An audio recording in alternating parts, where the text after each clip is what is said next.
Dinosaur Lycanthropes. That's what I'm talking about today, and I'm sorry if that doesn't make your DM heart jump with excitement, you're deader than the dinosaurs. In the Moria region, druids of the Circle of Bones would approximate what ancient animals looked like based on their bones. But to learn new shapes, they had to dig for new remains. Some must have dug up more than they bargained for. An ancient curse of lycanthropy began to move through the desert. Long, unsatisfied appetites led to brutal attacks between rival scavenger gangs. Only one could remain as the apex predator. Before we get started, all these monsters are going to be in the ever-evolving Moria document on my Patreon. You can get that at the $5 tier, along with all the subclasses and the accelerator class and the spells and the feats and like everything else. First, what are lycanthropes? Animal people like werewolves, were-rats, and were-hogs. But fun fact, the were in werewolf is the English word for man, so Sonic the were-hog getting wolf-like abilities is terribly named. It should have been hedgewolf. I don't blame Sega for not knowing the old English word for man. I blame Sega for not realizing the wolf is the wolf part of werewolf.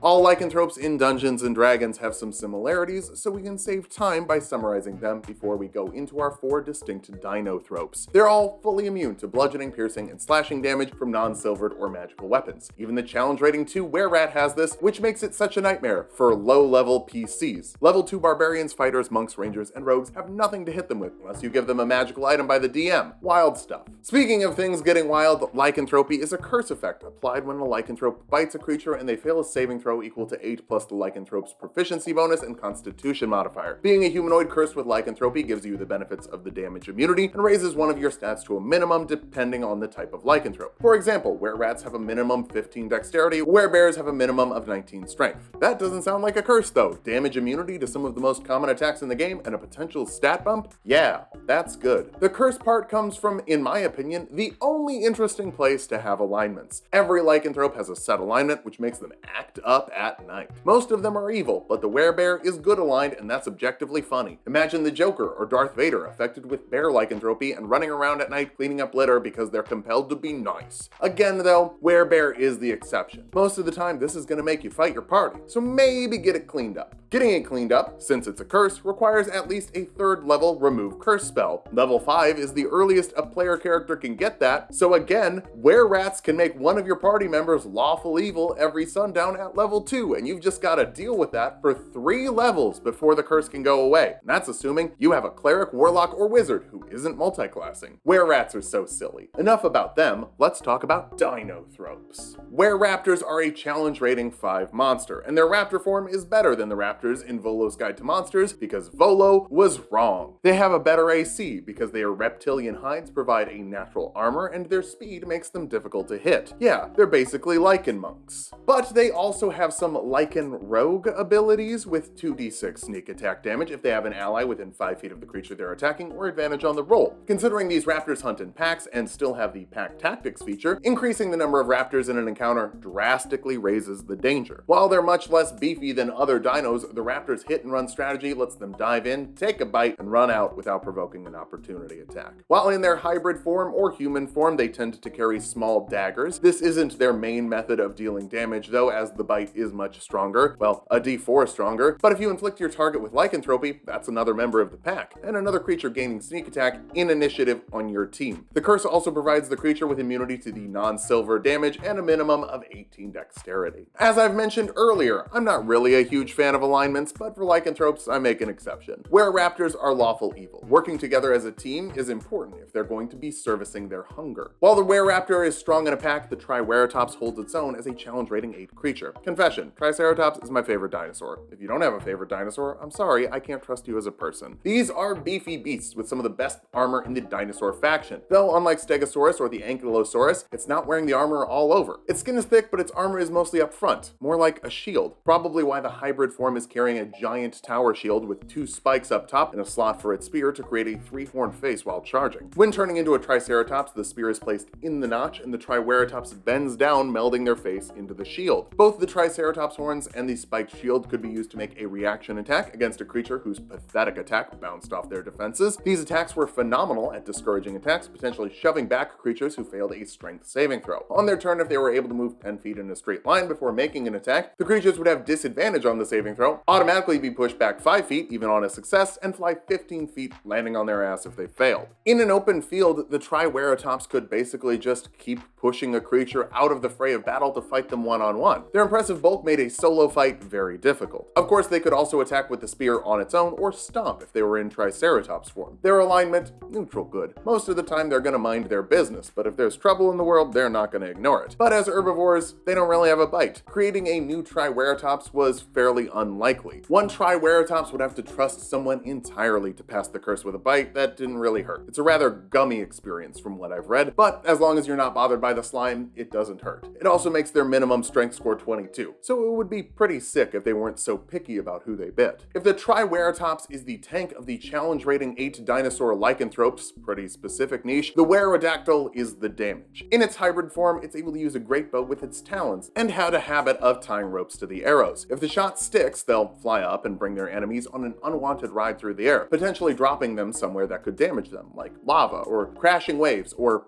the ground. Even when they were out of arrows, Whereadactyls could dive bomb their foes and add a ton of extra damage to their piercing bite, which would potentially afflict them with lycanthropy too. Flying made them fast and very hard to hit with a flyby maneuver to avoid opportunity attacks. Their alignment was true neutral, which created some really wild scenarios. Can you imagine having to act in your own self-interest and make decisions based on what you think would be best for you? One last dinosaur, but this one's the king. With a challenge rating of 12, none of the other dinos could even come close to competing with the Were-Rex. The first Were-Rexes were giants, by necessity. Smaller creatures were generally killed by the bite. However, when they managed to survive, the transformation into a huge creature was harrowing, dealing some damage that couldn't be resisted in any way. The hybrid form and giant forms would use a greatsword and some Jotun magic to enhance it. Not only did it get a +2 to attack and damage rolls and count as a magical weapon in terms of overcoming resistances, it had the throne property. The base range was 60 feet and the maximum range was 90 feet. Using their giant magic, they were able to conjure the weapon back to themselves as a bonus action, potentially slashing up enemies in between them on the path. Their magic also gave them some innate spellcasting that scaled with their considerable strength scores. At will, they could cast Heroism, Thunderwave, and the Morier special, Avarice. 3 times per day, they could cast Spike Growth, Fear, Stone Skin, and the Morier special, Geyser. And once per day, they could cast Morier special spells, Devour, and Sandstorm. Generally, these spells used their greatsword as a spellcasting focus. Were-Rexes tended towards lawful neutral, though maybe lawful evil. They were in charge. That's the only law that matters to them. If they're not challenged, they wouldn't be tyrants, but when pushed, they pushed back with unmatched ferocity. Again, for more lore about these creatures, check out the Patreon. That's where the stat blocks will be as well. I'll be working on more monsters, but we'll be putting them in a separate doc for DMs who don't mind being spoiled. If you're a player, all the subclasses, spells, feats, and lineages are available in another doc. Go give us the support so we can keep making this happen. Follow me on Twitch to ask me about the monsters live, and follow Tulok and Mango for more Tulok fun.